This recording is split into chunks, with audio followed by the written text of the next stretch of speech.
want to make some brief remarks limited to the economic data today.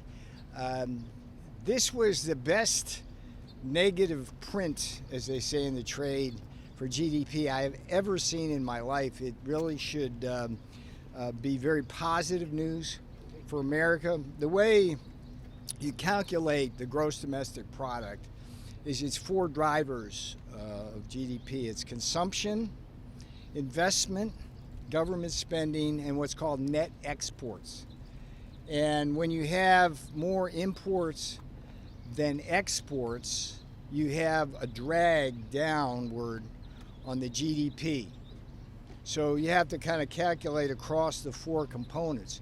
So what happened with the numbers today is we had a fairly extraordinary surge of imports that was totally driven by the rest of the world trying to get their products in here before the tariffs took full hold. So the great news about that is that's a one-shot deal. So next time we get the data, that won't be the case at all, and in fact it'll reverse, and that'll contribute to growth. So when you strip all of that out, and you strip out the volatility of inventories in the equation, we actually had about 3% GDP growth, which is very, very good and quite encouraging for employment.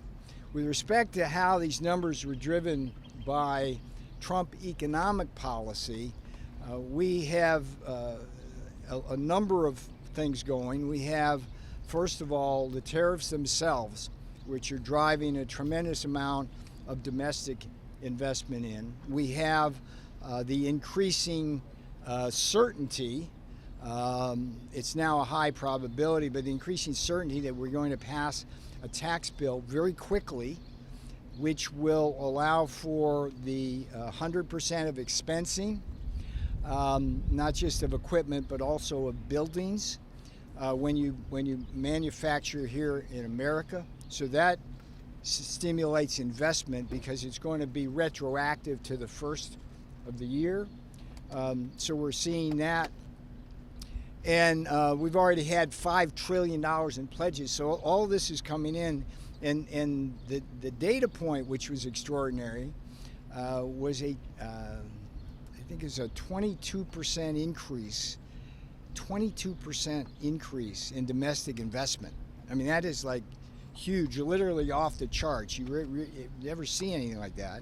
And then consumption, the important thing to understand here for the finance types is that we distinguish between what's called soft data and hard data.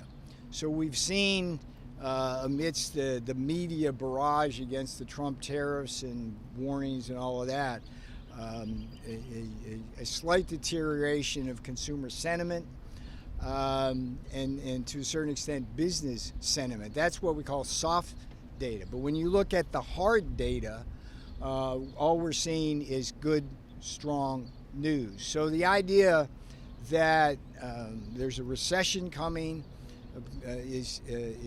should be heavily discounted, because when we take into effect that the tax cuts coming and the underlying strength of the economy, then I think all things are good. So we felt really good about that number when you fully understand it. And then that's pretty much all I got to say about that. I'll take